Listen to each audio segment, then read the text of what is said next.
नमस्ते बच्चों। आज हम एक महान कलाकार, भारत के एक प्रमुख नर्तक पंडित बिरजू महाराज, इनकी जीवनी इनको हम आज पढ़ेंगे। कुंडली का 10 क्लास का 8वां लेसन, 8वां पाठ, और पाठ का नाम है जित जित मैं निरखत हूँ। जित जित मैं निरखत हूँ। पाठ का नाम है यह साहित्य की एक साक्षात्कार विधा है। हिंदी साहित्य की एक नई विधा जिसे साक्षात्कार नाम दिया गया है। साक्षात्कार मतलब इंटरव्यू। इसको इनकी एक बहुत ही प्रिय शिष्या और महान नर्तकी रही हैं रश्मि वाजपेयी, जिन्होंने इनका साक्षात्कार लिया, इंटरव्यू इनका लिया, और उनकी इंटरव्यू का संपादित अंश इस पाठ में हम लोग पढ़ेंगे। बिरजू महाराज के बारे में हम लोग उसके पहले थोड़ा सा बिरजू महाराज के बारे में जान जाएं और कथक नृत्य के बारे में भी। पहले कथक नृत्य जो है वो हमारे भारत उत्तर प्रदेश का एक शास्त्रीय नृत्य है। इसका शाब्दिक अर्थ लेके चले तो कथा, इसका शाब्दिक अर्थ हुआ थिरकते हुए कथा कहना। कथक का अर्थ शाब्दिक होता है थिरकते हुए किसी कथा को कहना। जैसे छोटी छोटे कथाओं का पाठ, गोवर्धन लीला, कृष्ण भगवान की माखन लीला या रास लीला, इन सब चीज़ों को रंगमंच अर्थात स्टेज पे नर्तकों द्वारा प्रस्तुत किया जाता था। पहले तो ये दरबार में प्रस्तुत किया जाता था, उसके बाद फिर आज के ज़माने में स्टेज पे, जिसको रंगमंच इस पाठ में नाम दिया गया है, उसको कलाकारों द्वारा प्रस्तुत किया जाता है। तो कथक नृत्य को एक नई ऊंचाई, नई पहचान देने वाले बिरजू महाराज की जीवनी को हम उनके इस इंटरव्यू में देखेंगे, उनकी इस साक्षात्कार में, जिसे उनकी एक शिष्या रश्मि वाजपेयी ने लिया है इंटरव्यू। कथक नृत्य का शाब्दिक अर्थ हम लोग समझ लिए। कथा जो थिरकते हुए कहा जाए, अर्थात नृत्य के माध्यम से कोई कथा को प्रदर्शित किया जाए, उसे कथक कहते हैं। कथक नृत्य उत्तर प्रदेश का तो है ही, मान के चलिए पूरे उत्तर भारत में, राजस्थान में भी इसे किया जाता है, मध्य प्रदेश के कुछ भागों में कथक नृत्य किया जाता है, और बहुत ही लोकप्रिय और बहुत प्रसिद्ध नृत्य उत्तरी भारत का। इस कथक नृत्य के अलावा हम पंडित बिरजू महाराज के बारे में भी पहले थोड़ा सा हम लोग जान जाएं। तो पंडित बिरजू महाराज का जो मूल नाम, असली नाम था पंडित बृजमोहन मिश्र। इनका बिरजू महाराज एक लोकप्रियता के कारण इनको नाम दे दिया गया, लेकिन इनका असली जो मूल नाम था बृजमोहन मिश्र, और इनके पिताजी का नाम था अच्छन महाराज। जो पहले नर्तक होते थे उनका नाम महाराज करके जोड़ दिया जाता था, टाइटल उनको दिया जाता था। और चाचा उनके थे शंभू महाराज, लच्छू महाराज। इन लोगों का नाम बार बार इस पाठ में आया है। अच्छन महाराज बिरजू महाराज के पिताजी, आपको याद रखना होगा, ऑब्जेक्टिव में ये सब पूछ सकता है। उनके चाचा शंभू महाराज और लच्छू महाराज, ये आपको एकदम से याद रखना है। बिरजू महाराज के बारे में भी हम लोग थोड़ा सा जान गए। और अब बिरजू महाराज भारतीय शास्त्रीय नृत्य शैली की प्रमुख शैली कथक नृत्य के पर्याय हैं।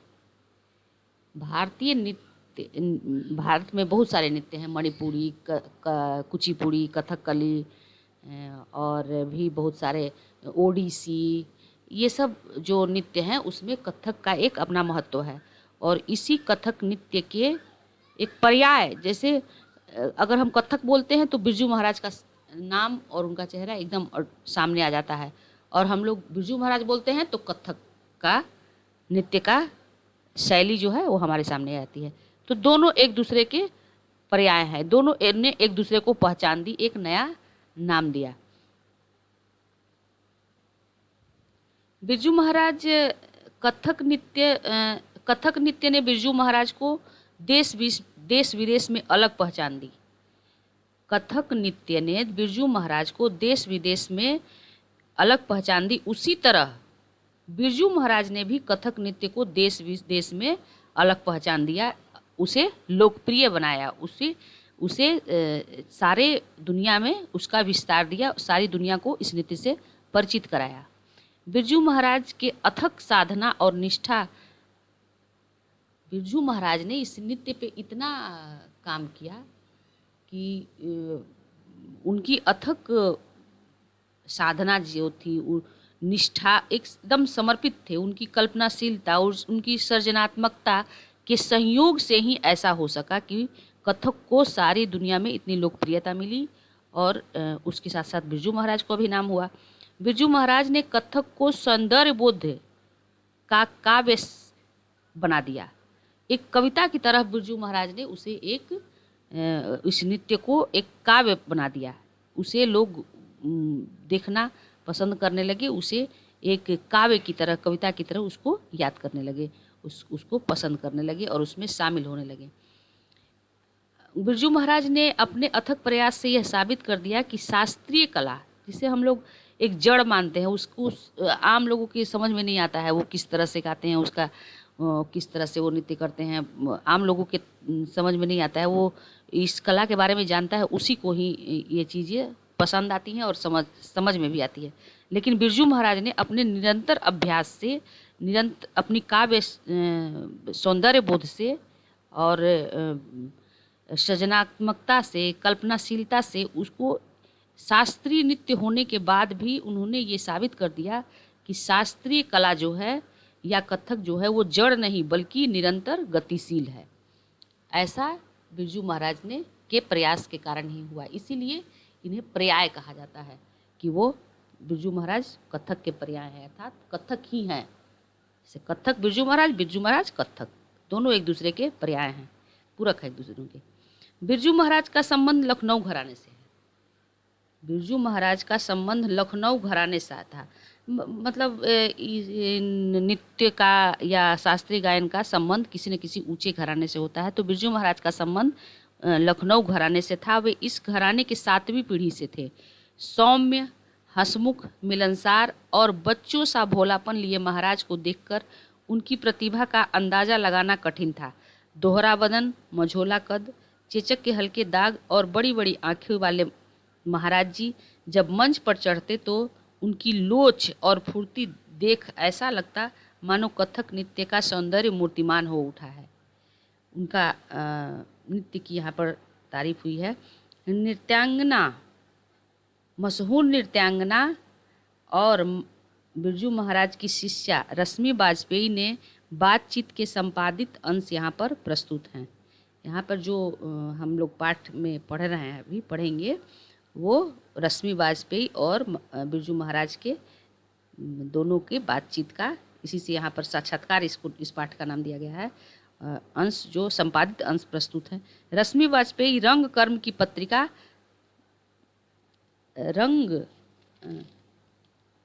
नटरंग, एक पत्रिका है नटरंग नाम की, वो उनकी संपादिका भी हैं। रश्मि वाजपेयी एक जाना माना नाम, एक जानी मानी हस्ती, और बिरजू महाराज की शिष्या भी। तो इन्होंने जो इंटरव्यू किया है, बातचीत आपस में, उसको हम लोग अब पढ़ेंगे।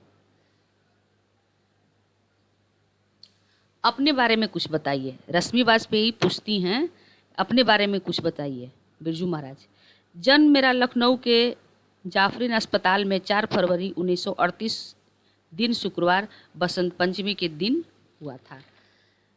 घर में आखिरी संतान, 3 बहनों के बाद सबसे छोटी बहन 8-9 साल बड़ी। अम्मा की उम्र 28 वर्ष रही होगी। बहनों का जन्म रायपुर में, क्योंकि बाबूजी वहाँ 22 साल रहे। बड़ी बहन लगभग 15 साल बड़ी होगी हमसे। उस समय विभिन्न राजा कुछ समय के लिए कलाकारों को मांग लिया करते थे। 1.5-2 साल का था तब पटियाला गए। 2.5 साल के रहे होंगे तब रायगढ़ गए, फिर रामपुर लौट आए। जब 5-6 साल के थे तब नवाब राय याद कर लिया करते थे, जाना ही पड़ता था।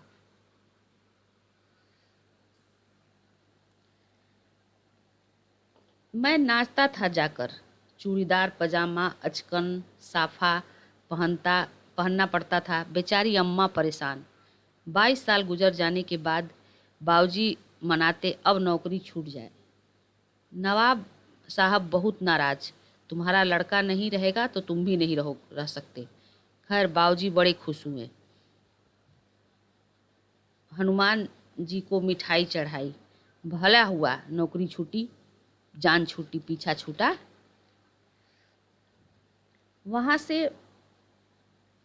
वहाँ से निर्मला जी के स्कूल हिंदुस्तानी डांस म्यूजियम चले गए। उस समय जुबली टाकीज में मेरा नाच रखा गया। बाबूजी तबला बजाते, बाबूजी जो बोल देते मैं रट जाता। उसी समय कपिला जी लीला कृपनानी हिंदुस्तानी डांस एकेडमी में भी थी।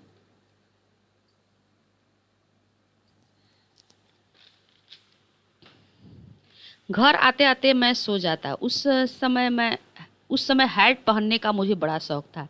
कपिला जी और लीला जी की जो ट्रेनिंग होती उसे मैं याद कर लेता था। बाबूजी को सुनाता तो मानते ही नहीं थे। अम्मा को भी सुनाता।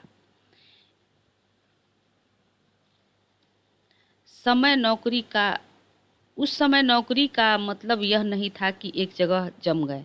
दिल्ली में जब दंगे होने लगे तो हम लोग लखनऊ चले आए।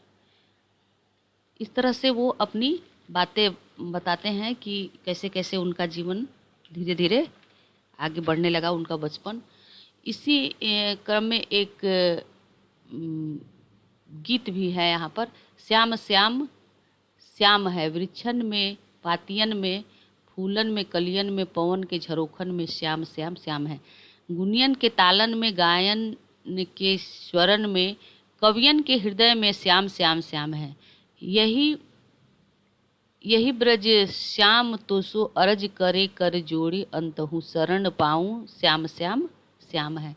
ये जब वो लोग नृत्य करते थे नर्तक, तो ये गीत बजता था और तबला बजता था जिस पे ये लोग नृत्य करते थे। तो यहाँ इस गीत का अर्थ मान के चलिए कि बस सभी जगह श्याम श्याम श्याम है। वृक्ष में भी श्याम है, फूल और कली में भी श्याम है, पवन के झोंकों में भी श्याम है, और गुनिन के तालन में भी श्याम है। गायक जो गीत गाते हैं उनके स्वर में भी श्याम है, और कवियों के हृदय में भी श्याम है। ब्रज श्याम, और उनसे प्रार्थना की जाती है उस श्याम से कि ब्रज श्याम तो सो अरज करो, तो उनसे यही प्रार्थना है कि अंत में मैं आप ही के शरण पाऊँ, आप ही का लोक पाऊँ, आप ही के पास मैं अंत में मरने के बाद मैं आप ही के पास हूँ। इस कविता का यही अर्थ।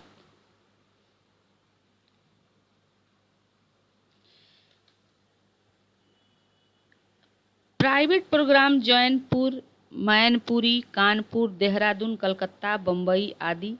बाबूजी जाते तो मुझे ज़रूर ले जाते। इनके पिताजी अच्छन महाराज, नाम आपको याद रखना होगा, वो जाते तो बिरजू महाराज को ज़रूर ले जाते। कलकत्ता के प्रोग्राम में बाबूजी और चाचा जी दोनों नाचे, पर फर्स्ट प्राइज़ मुझे मिला। मैं चैन मेडल आदि मुझे मिले। मैं बहुत खुश। और चाचा जी शंभू महाराज उनके बोलते थे कि बड़े मियाँ तो बड़े मियाँ, छोटे मियाँ सुभान अल्लाह। इन्होंने तीनों चाचा को और अपने पिताजी को भी पीछे छोड़ के फर्स्ट प्राइज़ बचपन में ही प्राप्त किया था। आगे बताते हैं कि मैं आमलेट नहीं खाता था। चाचा मुझे खिलाते और कहते कि मूंग की दाल है, तो मैं झट से आमलेट खा लेता।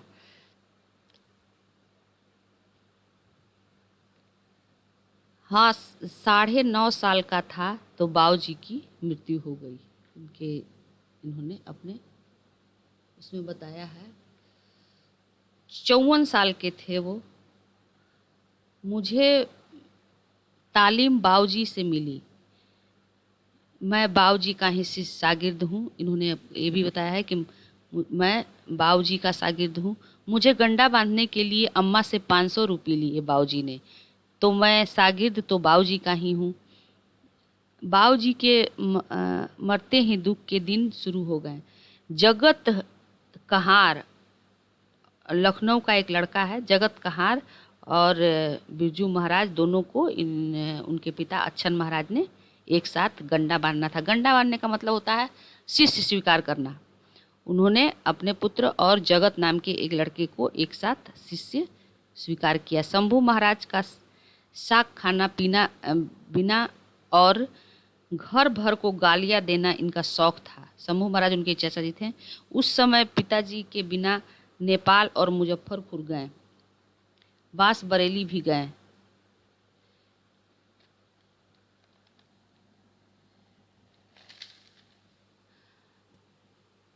आज प्रिय श्याम श्याम भई, एक अजूबा देखी सखी मैं अति सो चकित, अंकही भरी भरी कान राधिके एकल रूप भई। यहाँ पर ये बताने का प्रयास, इस गीत का भावार्थ या इसका अर्थ हम पहले समझ लें कि आज प्रिय श्यामा श्याम भई, मतलब आज जो राधा है वो भी आज श्याम हो गई है, आज उनके उनके जैसी हो गई है।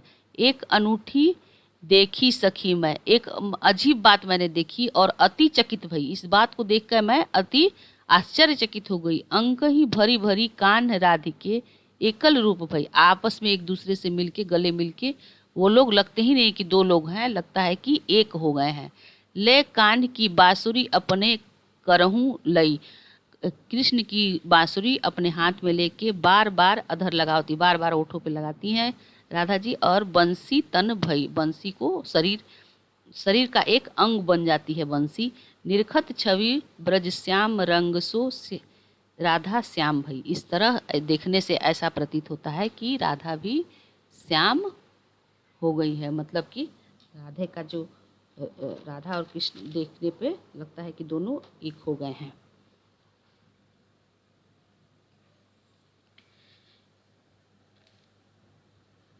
एक प्रोग्राम के 50 रुपये भी मिल जाए तो बहुत होता था उस ज़माने में। उस ज़माने में वो बता रहे हैं बिरजू महाराज कि एक प्रोग्राम के 50 रुपये भी मिल जाए तो बहुत। कर्जदार बहुत हो गए थे, 25-25 रुपये के 2 ट्यूशन भी किए। पैदल 3 मिल जाता है। 11 वर्ष की उम्र थी मेरी। सीताराम बंगाली लड़का, उसे मैं डांस सिखाता और वह मुझे पढ़ा देता। इनकी पढ़ाई उतने अच्छे से नहीं हो पाई तो ये एक बंगाली लड़के को सिखाते थे डांस, अपना कथक सिखाते थे और उसके बदले में वो उनको, बिरजू महाराज को पढ़ा दिया करता था। हाई स्कूल की पढ़ाई में फेल हो गया। अम्मा के साथ पैसे के लिए कई जगह गया। पिताजी के समय से ही दादा दादी अलग रहते थे, चाचा अलग, वे मारा पीटी बहुत करते थे। इस तरह से उन्होंने अपना परिवार का भी कभी कहीं कहीं हाल बताया है।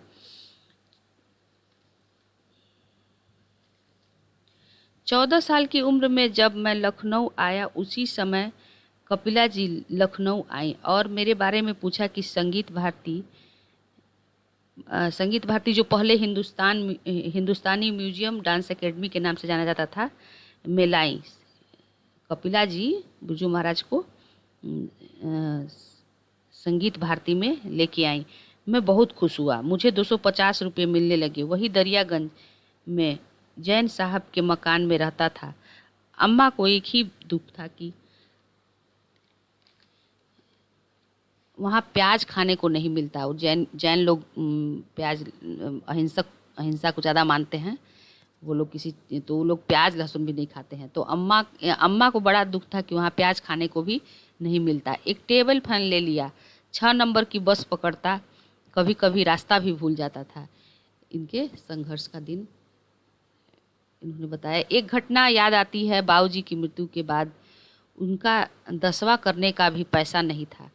उन्हीं दिनों मैंने 2 प्रोग्राम किए। यहाँ पे पिता की मृत्यु हुई है और इनको उस समय प्रोग्राम करना पड़ता था। घर में दुख है, मातम है और ये इनको नाचने जाना पड़ता था। इसी दुख को इन वाक्यों में इन्होंने, बिरजू महाराज ने व्यक्त किया है कि पैसे की कमी से उन दिनों इनको प्रोग्राम करना पड़ता था। 2 प्रोग्राम किए, 500 रुपये मिले, जिससे 10वां और 13ही हुआ। मुझे बड़ा कष्ट होता था इन हालात में भी मुझे नाचने जाना पड़ता। कानपुर, देहरादून। संगीत भारती में मेरे 1 साल हो गया तो बोले तुम परमानेंट हो गए। मैंने 4.5 साल काम किया। संगीत भारती में इन्होंने 4.5 साल काम किया। कथक पर मैं जो कर सकता था वह मुझे करने नहीं दिया जाता था। इनको पूरी स्वतंत्रता नहीं थी, इसलिए इन्होंने ऐसा कहा है कि उस संस्था में कथक के लिए जो ये कर सकते थे, इनमें जो क्षमता थी, उनका पूरा तरह से मूल्यांकन वहाँ के लोग नहीं करते थे, उनको पूरा अवसर नहीं देते थे। इसी पर बात पे इन्होंने कहा है कि कथक पर मैं जो कर सकता था वह मुझे करने नहीं दिया जाता था वहाँ पर। संगीत भारती की यह सबसे बड़ी कमी थी। इसी धर्म संकट में मैंने नौकरी छोड़ दी। 56 की बात है, 1956 की बात है। संगीत भारती की कमाई संगीत भारती की कमाई से मैंने एक साइकिल खरीदी। उसे मैं बेचना नहीं चाहता। यह साइकिल पुराने दिनों को याद दिलाता है।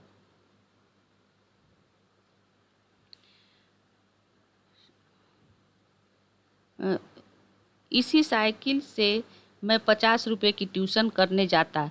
2 बार मैं गिर भी पड़ा अनबैलेंस होकर। फिर भारतीय कला केंद्र में शंभू महाराज आ चुके थे। सुमित्रा जी करजन रोड से सिखाते थे। कला के में छोटी क्लास से मिली बड़ी और समझदार लड़कियों को महाराज जी सिखाते थे। 18-20 साल के लड़के के पास भला कौन आता? ये अपने बारे में कहते हैं कि 18-20 साल के लड़के के पास कौन आता? कोई भी मैच्योर लोग के पास सीखने जाना चाहता है, तो इनके पास भी कोई आना नहीं चाहता था।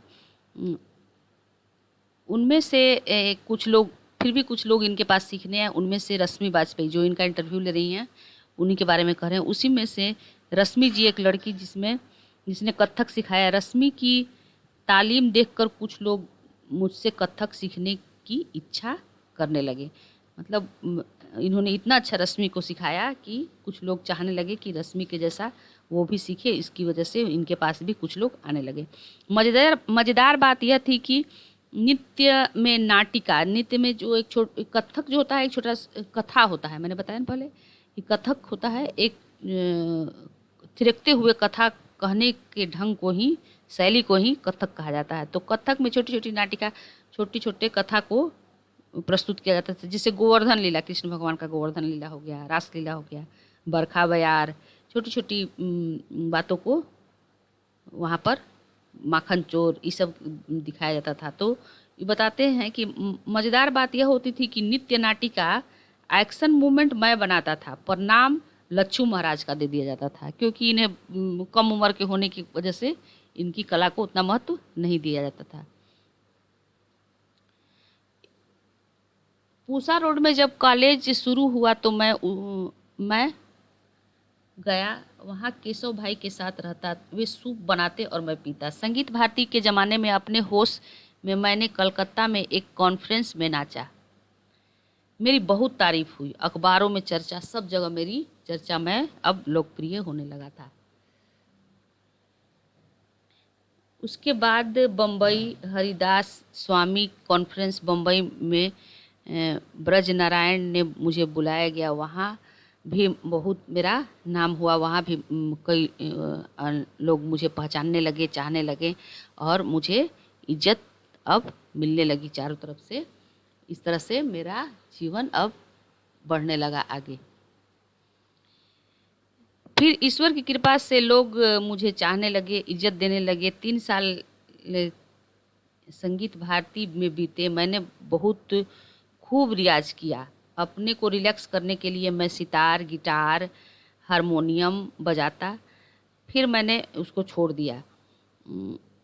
वहाँ पे ये 3-3 कमरा बंद करके रियाज करते हैं। यही जो उनको लगता था कि यही समय है अपने आप को बनाने का, कथक को एक नई पहचान देने का, अपनी दुनिया में नाम कमाने का। तो वो खूब रियाज करते, और जब थक जाते तो कोई हारमोनियम या कोई भी वाद्य यंत्र लेके बजा लेते थे। फिर इन्होंने छोड़ दिया। हारमोनियम बजाता था, फिर छोड़ दिया, क्योंकि डांस डिस्टर्ब होने लगा था। डांस को ये डिस्टर्ब करना नहीं चाहते थे। डांस इनके लिए फर्स्ट प्रेफरेंस था। इसको वे किसी हालत में डिस्टर्ब नहीं करना चाहते थे। प्राथमिकता इनकी डांस ही थी, इसलिए इन्होंने सारे वाद्य यंत्र बजाना छोड़ दिया, क्योंकि वे डांस को डिस्टर्ब करती थी। फिल्मी गाने भी गाकर मोहल्ले वाले को मैं सुनाता। खासकर एक सिंधी फैमिली थी जो मेरे गाने सुन के इतनी खुश होती कि मुझे खाना खिला देती। कई तरह के व्यंजन मुझे बना के खिलाते लोग कि कितना उनके गाने से खुश होके। फिर विदेश टूर भी शुरू हो गया। पहला टूर या पहला जो ट्रिप था विदेशी ट्रिप वो रूस में था, जहाँ हम कुमार संभवम लेके गए थे। कुमार संभवम एक संस्कृत की महाकाव्य कालिदास की रचना है। आगे अब रश्मि वाजपेयी प्रश्न करती हैं, आपको संगीत नाटक अकादमी अवार्ड कब मिला? तब बिरजू महाराज जवाब देते हैं, 27 साल का था तब, मेरी सब चीज़ें छोटी में ही हो गई। फिर पूछती हैं रश्मि वाजपेयी, आपकी शादी किस सन में हुई? मैं 18 साल का था, इतना ही याद है। मैं काम करना चाहता था, पर पिताजी के मरने के बाद अम्मा घबराई हुई थी। उन्होंने मेरी शादी कर दी। यह मेरे लिए नुकसानदेह रहा। जिम्मेवारियां बढ़ गई, रियाज में बाधा आई। नौकरी नहीं करता तो क्या करता? चाचा का असिस्टेंट बन सकता था, बम्बई भाग सकता था, पर खैर अच्छा ही हुआ जो नहीं गया। बाबूजी की तरह एक मेरी आदत रही, मुझ में जो भी सिखाओ पूर्ण रूप से मेहनत करके सिखाओ, कुछ भी चुराता नहीं, अपने बेटे के लिए भी बचाता नहीं। उनकी कला, अपनी कला को अपने बेटे के लिए, अपने लिए नहीं बचाता। जो भी किसी को सिखाता, अपने शिष्य को भी, कोई भी हो जो सीखना चाहता है उसको पूरे जो भी अपने पास है सब दे देते थे, सब कुछ उनको सिखा देते, कुछ भी चुराते बचाते नहीं थे। एक बात और उन्होंने अपने पिताजी के बारे में कही है कि पिताजी वो जो इनके थे वो अपना दुख किसी को नहीं बताते थे। उनकी मृत्यु के समय भी इन्होंने कहा कि उनको बुखार था, उनको लू लग गई थी, लेकिन वे किस तरह से वो इस बात को जाहिर नहीं करते थे कि वो कष्ट में हैं। उसी तरह पिताजी के सारे गुणों को इन्होंने लिया है अपने में, तो वही बात कहते हैं यहाँ पर भी कि मैं पिताजी की तरह ही किसी बात को अपने परिवार के लिए, अपने बच्चे के लिए, अपने बेटे के लिए बचाता नहीं था, बल्कि अपने शागिर्दों को, अपने शिष्यों को वो सब कुछ दे देता था जो भी मेरे पास है। अपने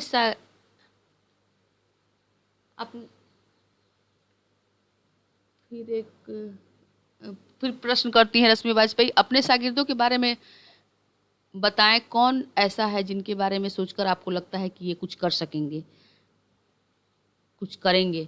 तो वे कहते हैं बिरजू महाराज, शागिर्दों ऐसा है कि अब तुम हो इतने अरसे से, रश्मि वाजपेयी के बारे में जो उनका इंटरव्यू ले रही है उनके बारे में कहते हैं कि अब तुम हो इतने अरसे से अच्छे खानदान की लड़कियों में शाश्वती लगी हुई है। विदेशी शागिर्दों में वेरोनिक तरक्की कर रही है, फिलिप मैकलिनटॉक फिर से मुझसे सीखने की तमन्ना है, मुझसे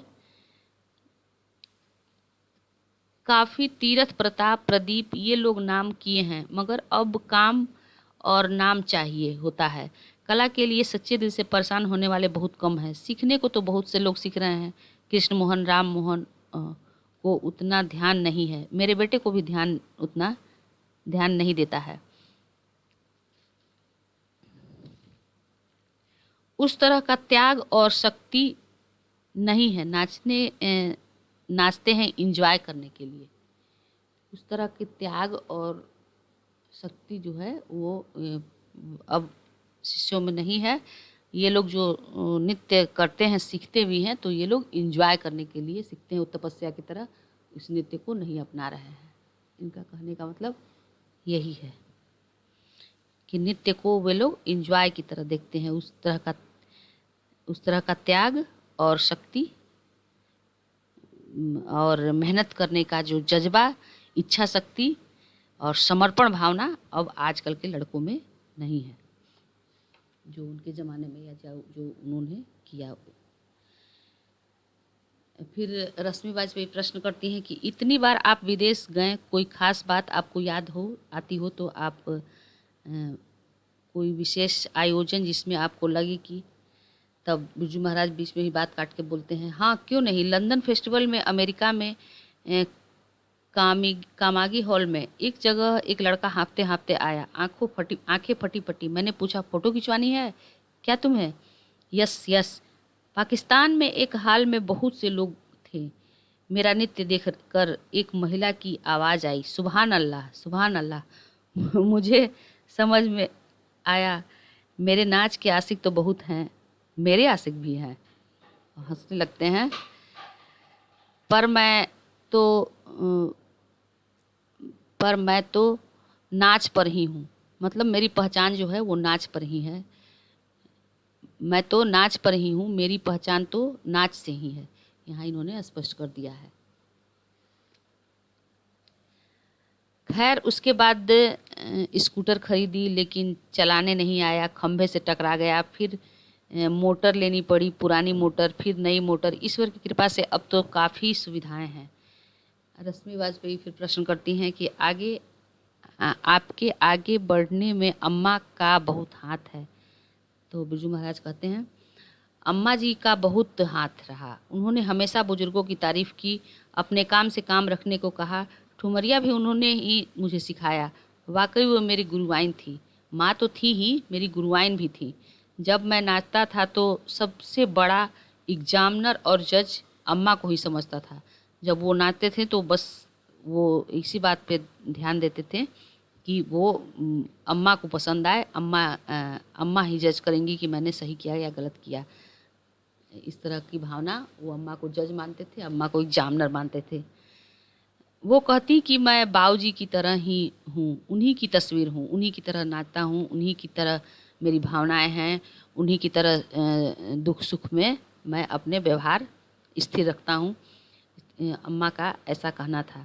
और कभी कभी अम्मा कहती कि मैं उन्हीं की तरह दिखता भी हूँ। मैं बहुत लोकप्रिय हो गया बम्बई में, कलकत्ता में, साउथ में, प्रोफेशन में, जहाँ 4 लोग हैं कुछ बुराई भी करेंगे पर गलत शब्द इस्तेमाल नहीं करेंगे। मुझे द्वेष नहीं किसी के बारे में, ऐसा उन्होंने कहा है। फिर रश्मि वाजपेयी प्रश्न करती हैं कि आपको मंच पर कुछ अनुभव स्मरण बचपन के या ऐसे अनुभव जो याद आते हों। तब इन्होंने जवाब दिया है बिरजू महाराज ने कि अब नाचे तो हम बहुत ज़्यादा हैं। अब नाचे तो हम बहुत ज़्यादा हैं। रामपुर के नवाब के यहाँ, नेपाल के महाराज के यहाँ। आजकल के डांसर के नखरे स्टेज बड़ा खराब, टेढ़ा है, गड्ढा है। हम लोग को यह सोचने का मौका नहीं था। गर्मी के दिनों में एक एयर कंडीशनर नहीं हुआ करता था। बड़े बड़े पंखे लेकर नौकर हाँकते रहते थे। उनसे भी हाथ बचाकर नाचना पड़ता था कि कहीं उनसे टकरा ना जाए। गैस लाइट की गर्मी होती थी सो अलग। फिर रश्मि वाजपेयी प्रश्न करती हैं, आखिरी प्रश्न, अक्सर रात में होते थे या दिन में ही होते थे प्रोग्राम? ये प्रश्न करती हैं। तो बिरजू महाराज कहते हैं दिन में भी होते थे। भैरवी का प्रोग्राम 1:30-2 बजे तक तो चलता ही था। सुबह 10 बजे से 4 बजे तक भैरवी का प्रोग्राम कहलाता था। माने टोटल प्रोग्राम, यानी डांसर आया तो बस सुबह से लेकर शाम तक। इस तरह से इन्होंने अपनी जीवन के बारे में अपनी शिष्या रश्मि वाजपेयी को बताया है। कथक के पहचान या बिरजू महाराज कहते ही कथक सामने आ जाता है और कथक कहते ही बिरजू महाराज सामने आ जाते हैं। दोनों एक दूसरे के पर्याय हैं। तो इस पाठ में यही बताने को बताया गया है। और एक बात हम आपको अलग से ये भी बता दें कि इन्हें बहुत सारे सम्मान मिले, बहुत सारे प्राइज़ इनको मिले बिरजू महाराज को। तो इनमें से प्रमुख है पद्म भूषण। पद्म भूषण इनको राष्ट्रपति महोदय ने दिया। संगीत नाटक अकादमी भी पुरस्कार भी इन्हें प्राप्त हुआ। कालिदास सम्मान भी प्राप्त हुआ। और BHU काशी हिंदू विश्वविद्यालय और खैरागढ़ विश्वविद्यालय द्वारा इन्हें डॉक्टरेट की उपाधि दी गई। और एक सारे, हमको लगता है कि लगभग सारे बच्चे जानते होंगे कि एक फिल्म आई थी बाजीराव मस्तानी। बाजीराव मस्तानी का एक गीत है मोहे रंग दे लाल। मोहे रंग दे लाल का जो नृत्य निर्देशन, जो नृत्य करने की का तरीका जो बताते हैं लोग, डायरेक्टर लोग, तो उसका जो डायरेक्टर नृत्य का मोहे रंग दे लाल, ये गाना भी बहुत पॉपुलर हुआ। इस गाने का नृत्य निर्देशन बिरजू महाराज ने ही किया था और इस गाने के निर्देशन पर उन्हें फिल्म फेयर अवार्ड भी प्राप्त हुआ था। इस बात को भी आपको याद रखना होगा ऑब्जेक्टिव के लिए। ये विशेष बातें बिरजू महाराज के बारे में। अब हम इसके बारे में क्वेश्चन आंसर पे आए। क्वेश्चन आंसर इन्होंने इस पाठ का। उसके पहले हम एक चीज़ और आप लोगों को बताना चाहेंगे।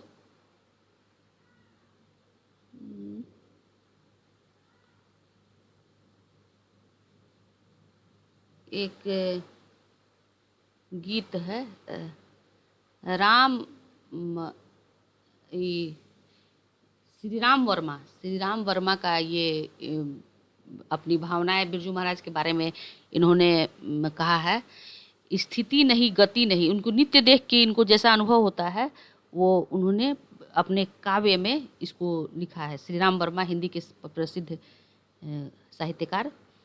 तो उन्होंने कहा स्थिति नहीं गति नहीं, मुद्रा नहीं न भंगिमा, लय में लयमान सृष्टि कथा कीर्ति मूर्तिमान। उनके नृत्य का इन्होंने अभिव्यक्ति दी है कि कुछ उनको उनके नृत्य को देखकर ऐसा लगता है कि कोई क्या है ये चीज़, नहीं स्थित है न गति है, ऐसा लगता है कि स्थिर भी है और गति भी है, मुद्रा भी है और भंगिमा भी है, लय भी है और लयमान भी है।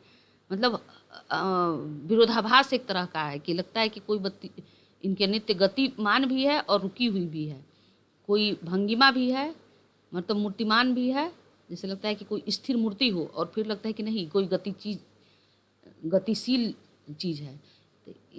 और आगे है बजते हुए घुंघरू नहीं, पूरा का पूरा अंतरिक्ष। इनके घुंघरुओं को उन्होंने अंतरिक्ष से तुलना कर दी। घूमते चमकते नक्षत्रों का, उनके घुंघरू जो हैं बिरजू महाराज के वो इस तरह लगते हैं जैसे कि नक्षत्र हैं।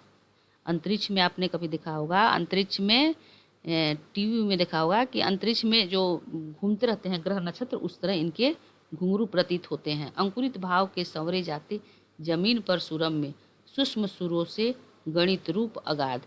अंकुरित भाव से जैसे मट्टी से बीज निकलता है उसी तरह इनके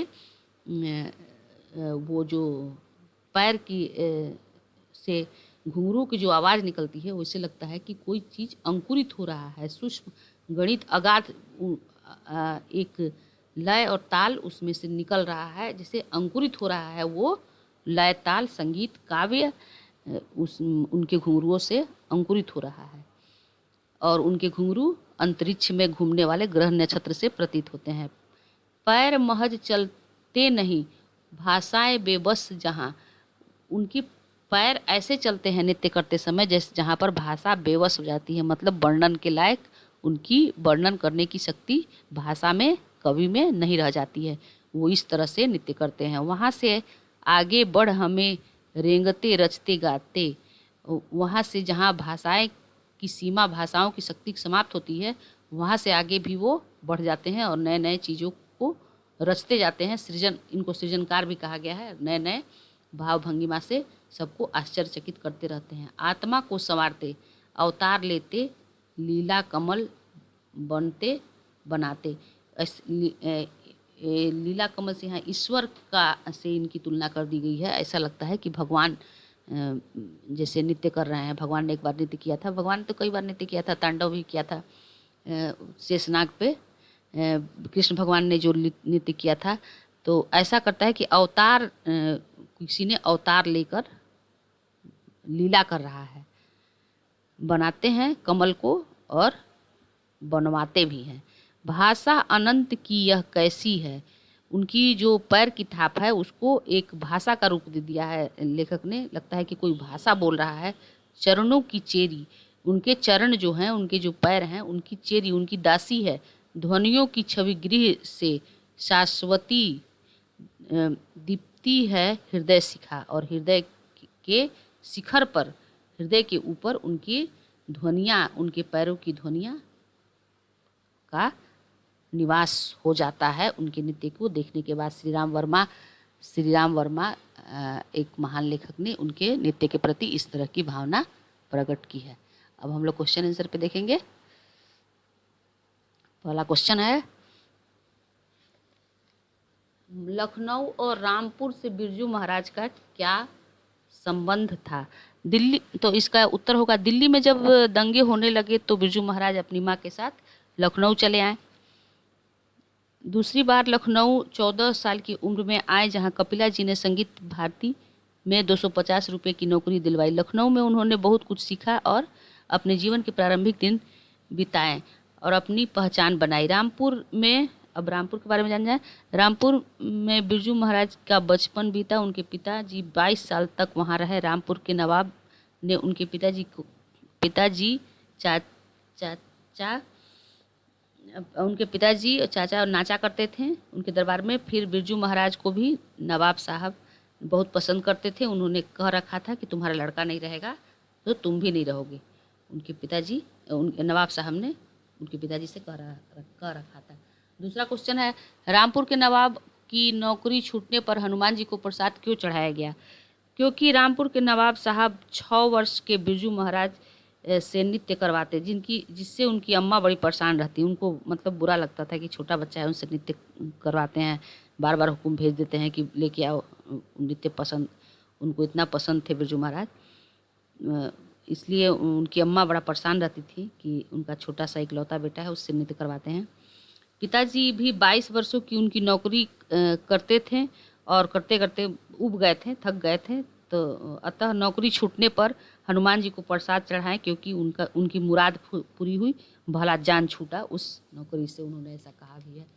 तीसरा क्वेश्चन, नृत्य की शिक्षा के लिए पहले बिरजू महाराज किस संस्था से जुड़े और वहाँ किसके संपर्क में आए?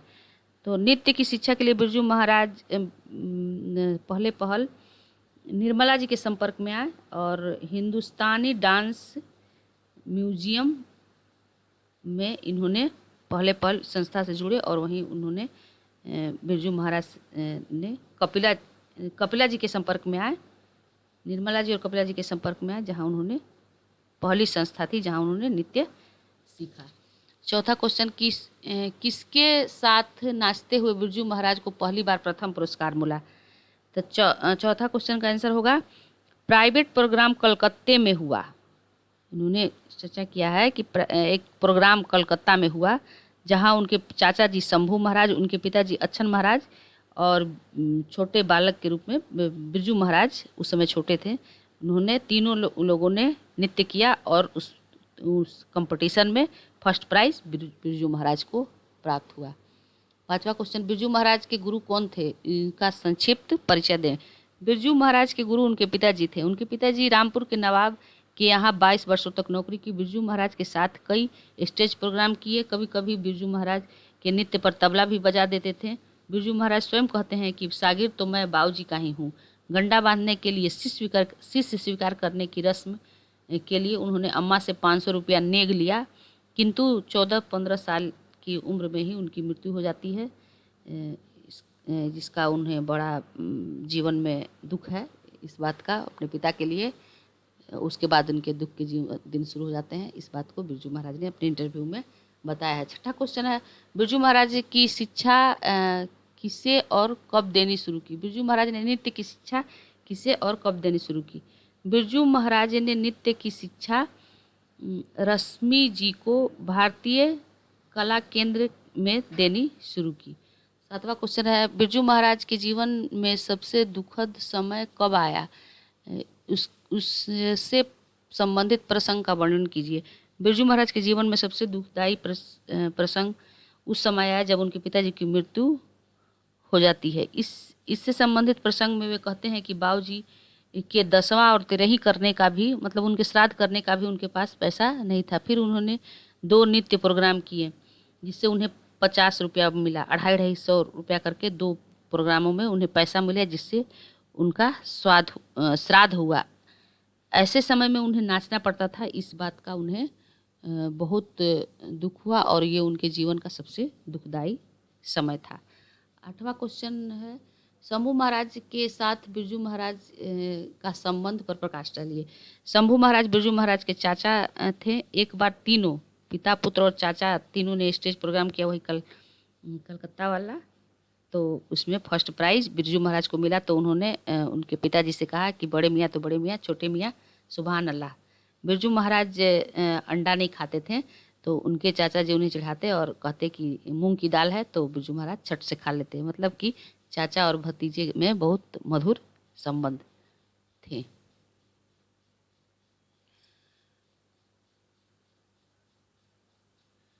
नौवां क्वेश्चन है, कलकत्ते के दर्शकों की प्रशंसा का बिरजू महाराज के नर्तक जीवन पर क्या प्रभाव पड़ा। कलकत्ता में एक प्रोग्राम में शंभू जी, बिरजू महाराज और उनके पिताजी तीनों नाचे, परंतु फर्स्ट प्राइज बिरजू महाराज को मिला। उस समय उनकी उम्र थी 8 साल।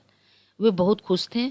उसी समय से कथक के प्रति बिरजू महाराज का लगाव बढ़ा और कथक को उन्होंने अपने जीवन में बहुत ही ऊंचा स्थान दिया और उसी को अपने जीवन का आधार बना लिया। 10वां क्वेश्चन है, संगीत भारती में बिरजू महाराज की दिनचर्या कैसी थी।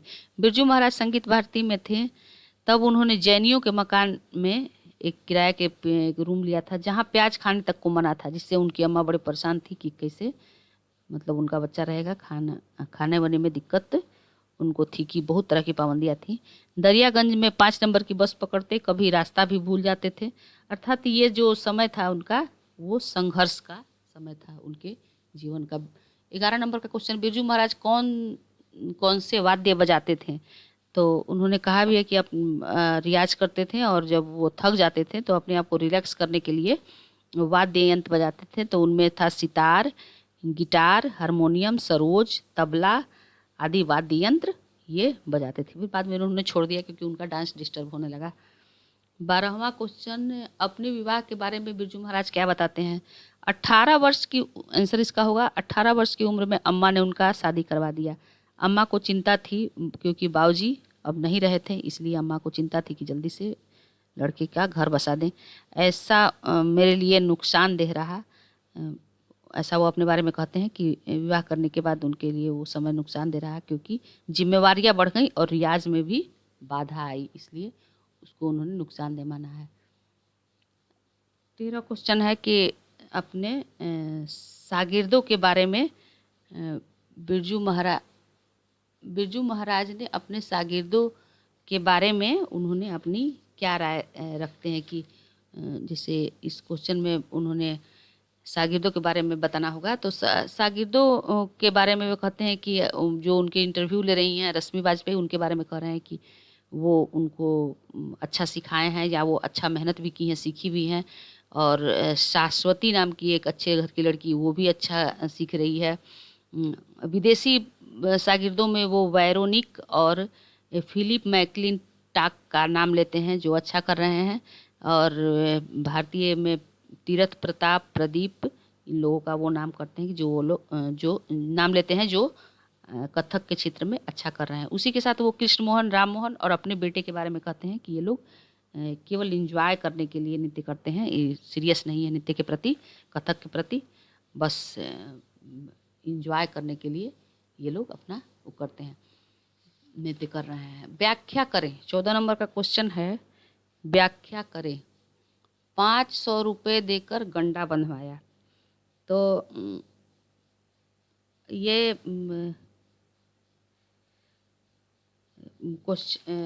पहले व्याख्या का तरीका मैंने कई बार बताया है, फिर से बता दे रहे हैं कि प्रस्तुत पंक्ति, पहले तो हम ये लिखेंगे प्रस्तुत पंक्ति आप हमारे पाठ्य पुस्तक गोदुली के जित जित मैं निरखत हूँ के पाठ से लिया गया है।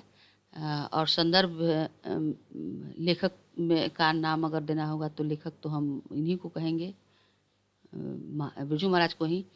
तो लेखक बिरजू महाराज लिखेंगे और उसके बाद व्याख्या में लिखेंगे कि 500 रुपये देकर मैंने गंडा बंधवाया। तो गंडा अपने पिताजी जब इनका गंडा बांधे तो एक नेग देना होता है। तो उन्होंने अम्मा से, क्योंकि बिरजू महाराज की अम्मा पिता ही उनके गुरु थे, तो इसलिए अम्मा को से 500 रुपया लिया, गंडा बनवाई। एक पारिवारिक हंसी मजाक का माहौल रहा होगा और उसके साथ उन्होंने बिरजू महाराज को अपने शिष्य के रूप में स्वीकार किया। दूसरा, मैं कोई चीज़ चुराता नहीं कि अपने बेटे के लिए ये रखना है, उसको सिखाना है। तो इस तरह की बात, फिर हम वही बात लिखेंगे, प्रस्तुत पंक्ति हमारे पाठ्य पुस्तक गोदली से जितनी मैं निरखत हूँ पाठ से लिया गया है। लेखक हैं बिरजू महाराज। और व्याख्या में लिखेंगे कि बिरजू महाराज अपने शागिर्दों के बारे में कहते हैं कि मैं सिखाता हूँ अपने, मेरे जिस तरह मेरे पिताजी हर बात हर चीज़ जो भी उनके पास थी वो सिखा देते थे, कुछ भी चीज़ छुपाते नहीं थे, उसी तरह मैं भी कुछ चुराता नहीं हूँ अपने बेटे के लिए या अपने खास आदमी के लिए मैं चुरा के नहीं रखता हूँ। मेरे पास जो भी सीखने आता है और जो सीखना चाहता है उसको मैं पूरा का पूरा उसको 100% दे देता हूँ। ये नहीं कि कुछ मैं अपने लिए बचाता नहीं हूँ या अपने बेटे के लिए भी नहीं बचाता। जो भी मेरे पास है वो सब अपने शिष्यों को दे देता हूँ। मतलब सब कुछ अपना गुण जो है वो सब कुछ सिखा देता हूँ, बता देता हूँ, छुपाता नहीं हूँ। तीसरा, मैं तो बेचारा उसका असिस्टेंट हूँ, उस नाचने वाले का। तो यही बात फिर से लिखेंगे। प्रस्तुत पंक्तियाँ पाठ्य पुस्तक गोधूली के जितिन निरखत से है और इसके लेखक बिरजू महाराज हैं। व्याख्या में लिखेंगे कि मैं ये जो प्रसंग है ये उस समय का है जब वो पाकिस्तान के में एक स्टेज प्रोग्राम दे रहे थे। उसी समय एक महिला है जो सुबहान अल्लाह कहती हैं, तो वो हंसते हैं कि अरे मैं आज मुझे समझ में आया कि मेरे डांस के नहीं, मेरे भी आशिक बहुत सारे हैं। लेकिन फिर उनको समझ में आता है कि नहीं, मैं तो एक नर्तक ही हूँ, मेरे तो पहचान नर्तक से ही, मैं तो नाच से ही जाना जाता हूँ, कथक से ही मैं जाना जाता हूँ, मैं तो उसका एक असिस्टेंट मात्र हूँ। मतलब उसको एक प्रस्तुत करने का एक जरिया बस हूँ, नाच ही मेरे लिए सब कुछ है। तो इसी बात को वो कहते हैं कि असिस्टेंट, मतलब मैं मेरा कोई आशिक नहीं, मुझे कोई पसंद नहीं करता है, बल्कि मेरे नृत्य को पसंद करता है। तो मैं नृत्य का असिस्टेंट हूँ, मैं कथक का असिस्टेंट हूँ। वो जैसा कहेगा, वो जैसे ले चलेगा, जहाँ ले जाएगा कथक, और जैसा माहौल देगा उसी तरह से मैं केवल असिस्टेंट की भांति कथक की सेवा करता रहूँगा। उस नाचने वाले का मैं असिस्टेंट हूँ। तो मतलब वो उस कथक का मैं असिस्टेंट हूँ, उसका सेवक हूँ। 15 नंबर का क्वेश्चन, बिरजू महाराज अपना सबसे बड़ा जज किसे मानते थे?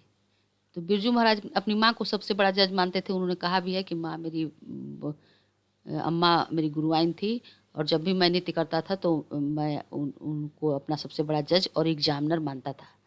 पुराने और आज के नर्तकों के बीच बिरजू महाराज ने क्या फ़र्क पाया है कि जो पुराने लोग थे वो किस तरह से कथक को देखते थे, किस तरह से मेहनत करते थे, और आज के लोग किस तरह से वो करते हैं। तो ये पुराने लोग कथक को एक तपस्या, एक साधना, एक जान लगा देने वाली चीज़ मानते थे और प्रयास करते थे, एक तपस्या की तरह, जैसे पहले गुरुकुल में लोग सीखते थे उस तरह से करते थे। और इस तरह का जो और आज के जो नर्तक हैं, आज के जो सीखने वाले हैं, वो कहते हैं कि स्टेज नखरे बहुत दिखाते हैं कि स्टेज खराब है, यहाँ छेद है, वहाँ गर्मी है तो कूलर नहीं है, तो एसी नहीं है, इस तरह की बात करते हैं और एंजॉय करने के लिए करते हैं, एक तपस्या की भांति इस नृत्य को नहीं लेते।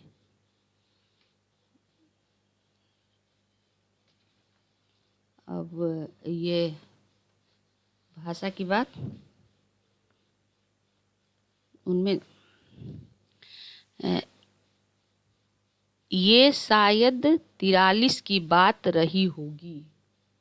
इसका काल रचना स्पष्ट करना है, किस काल की है, तो ये होगा संदिग्ध भूतकाल।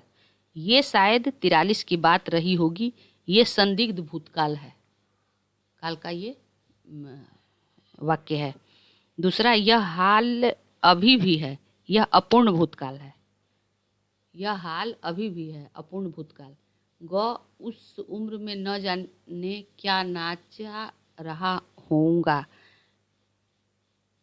यह संदिग्ध भूत है, यह संदिग्ध भूतकाल का वाक्य है, संदिग्ध भूतकाल का ये वाक्य है। उस उम्र में न जाने क्या नाचा रहा होऊंगा।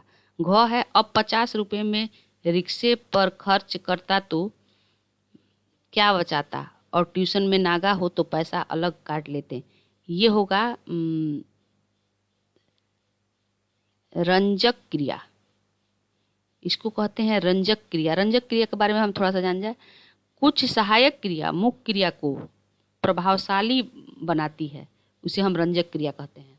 तो इसमें 2 वाक्य है।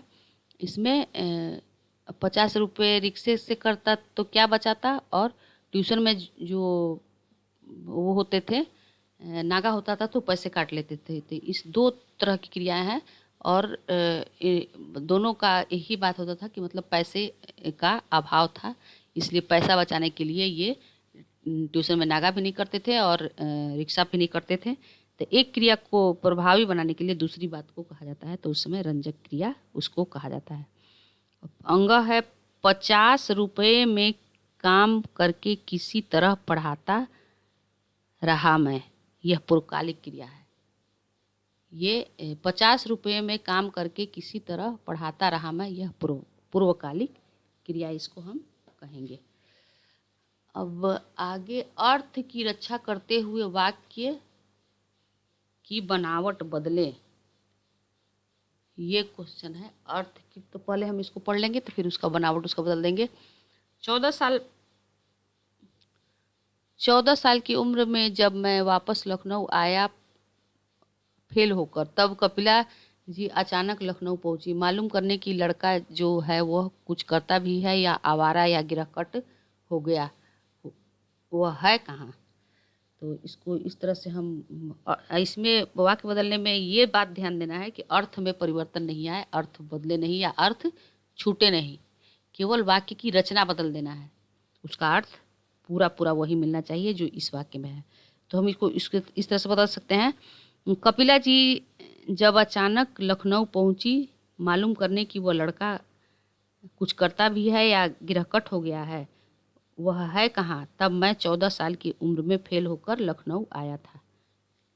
दूसरा है वह 3 साल मैंने खूब रियाज किया, मतलब यही सोचकर कि यह टाइम है, अगर कुछ बढ़ना है तो अंधेरा कमरा करके किया करता था, बाद में थक जाऊं मैं तो जो भी साज हाथ आए, कभी सितार कभी गिटार कभी हारमोनियम लेकर बजाऊं, मतलब रिलैक्स होने के लिए। तो इस वाक्य को भी हम इसकी बनावट बदलेंगे, लेकिन अर्थ हम लोग का उसी तरह सुरक्षित रहना चाहिए। तो इसको इस तरह से लिख सकते हैं, कमरा अंधेरा करके 3 साल मैंने खूब रियाज किया, यही सोचकर कि यही टाइम है, अगर कुछ बढ़ना है तो जब थक जाता तो कोई भी साज लेकर सितार गिटार हारमोनियम बजाता, अपने आप को रिलैक्स करने के लिए। इस तरह से ये क्वेश्चन वाक्य में बदलने वाला। और फिर ये तीसरा है, पाठ में ऐसे 10 वाक्यों का चयन कीजिए जिससे ये साबित होता है कि वाक्य अपने आमने सामने बैठकर किया गया हो। तो रश्मि वाजपेयी ने जितना प्रश्न पूछा है इसको भी हम रख सकते हैं।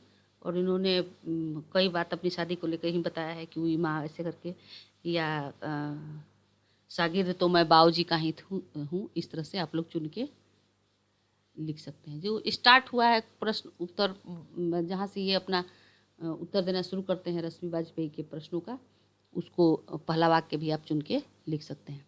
निम्नलिखित वाक्यों में अव्यय का चुनाव करें। अव्यय मैंने एक बार बताया भी था। अव्यय या अविकारी शब्द वे हैं जो लिंग वचन पुरुष के अनुसार नहीं बदलते हैं, उसको हम अव्यय शब्द कहते हैं। तो इसमें है, जब अंडा कहकर पूछे तो नहीं खाता, पर जब मूंग की दाल कहे तो मैं मज़े से खा लेता था। तो इसमें जब होगा, अव्यय शब्द इसमें जब है। जब यहाँ पर भी जब मज़े ये सब, पर जो है ये भी अव्यय शब्द है। दूसरा वाक्य है, एक सीताराम बगला करके लड़का था अमीर घर का। तो एक इसमें अव्यय शब्द होगा और अमीर भी होगा। अमीर नहीं होगा। एक शब्द इसमें, एक शब्द अव्यय होगा। बिल्कुल पैसा नहीं था घर में कि उसका 10वां किया जा सके, इसमें बिल्कुल शब्द जो है वो अव्यय शब्द है। फिर जब 1 साल हो गया तो कहने लगे कि अब तुम परमानेंट हो गए। तो इस वाक्य में फिर, जब, एक और अब, ये सब शब्द जो है वो अव्यय शब्द है। अव्यय वही शब्द है जो लिंग वचन पुरुष के अनुसार बदलते नहीं है, अपना रूप ज्यों का त्यों इनका बना रहे, चाहे लिंग वचन पुरुष बदल जाए, लेकिन ये जो है ज्यों के त्यों रहते हैं, इसलिए इनको अव्यय या अविकारी शब्द कहते हैं। Thank you. आप लोग लोग इसको देखिए और समझिए बिरजू महाराज का ये साक्षात्कार। थैंक यू, धन्यवाद।